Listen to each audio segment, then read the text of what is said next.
এই নির্বাচনে অংশগ্রহণ করছে না। কিন্তু আমরা বামপন্থীদের পক্ষে, সিপিআইএম এর পক্ষে আমরা পথসভা করছি।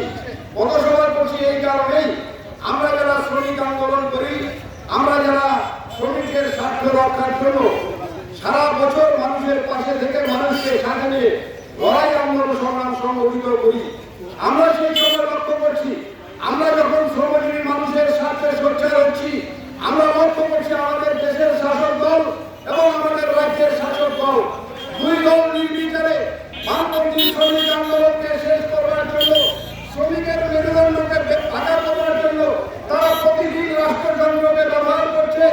এ রাজ্যের গুন্ডা বদমাইশদেরকে ব্যবহার করার মধ্য দিয়ে শ্রমজীবী মানুষের যে অধিকার, গরিব মানুষের যে অধিকার, তাকে খর্ব করবার জন্য রাস্তায় নামছে। এই জায়গায় দাঁড়িয়ে আমরা লক্ষ্য করলাম আমাদের রাজ্যে, আমাদের দেশে 4টি শ্রম কোড প্রয়োগ করার মধ্য দিয়ে শ্রমিকের যে ন্যূনতম কথা বলার অধিকার, শ্রমিকের যে ন্যূনতম 8 ঘন্টা কাজ, 8 ঘন্টা বিশ্রাম, 8 ঘন্টা ঘুমানো তার যে অধিকার, সেই অধিকারকে কেড়ে নিচ্ছে। আপনি 8 ঘন্টা কাজ করবেন, আপনি 8 ঘন্টা বিশ্রাম করবেন, আপনার যে ন্যূনতম মজুরি, যে মজুরি একটা সাধারণ মানুষের পাওয়ার কথা, সেই নিয়ে যখন আমরা কথা বলছি, আমরা লক্ষ্য করছি আন্দোলনকে শেষ করবার জন্য আমাদের রাজ্যের শাসক দল গুলিয়া জারি করে, কখনো রাষ্ট্রযন্ত্র প্রশাসনকে ব্যবহার করার মধ্য দিয়ে, কখনো এ রাজ্যের গুন্ডা বদমাইশদেরকে ব্যবহার করার মধ্য দিয়ে বামপন্থী আন্দোলনকে শেষ করতে চায়।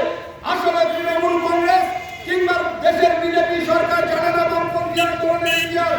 আমরা লক্ষ্য করেছি 70 থেকে 77 সাল এ রাজ্যে বামপন্থী শক্তি যখন চটচট করে বৃদ্ধি পাচ্ছে, মানুষ যখন ক্রমশ বামপন্থীদের সাথে যুক্ত হচ্ছে, আমরা লক্ষ্য করেছিলাম সেই সময় বামপন্থীদেরকে মিথ্যা মামলা দেওয়া হয়েছিল, তাদেরকে ঘর ছাড়া করা হয়েছিল।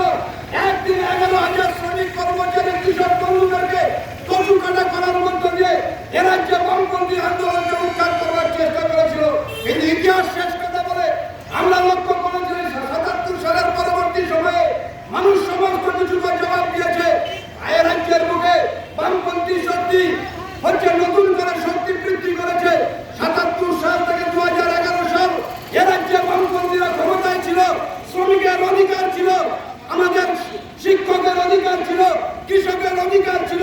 সে নিয়ে যখন আমরা কথা বলেছি, আমরা লক্ষ্য করেছিলাম মাথার উপরে বন্ধু সরকার আমাদের আন্দোলনকে মর্যাদা দিয়ে, আমাদের কথাকে শোনার মধ্য দিয়ে শ্রমিকের অধিকার প্রতিষ্ঠিত হয়েছিল।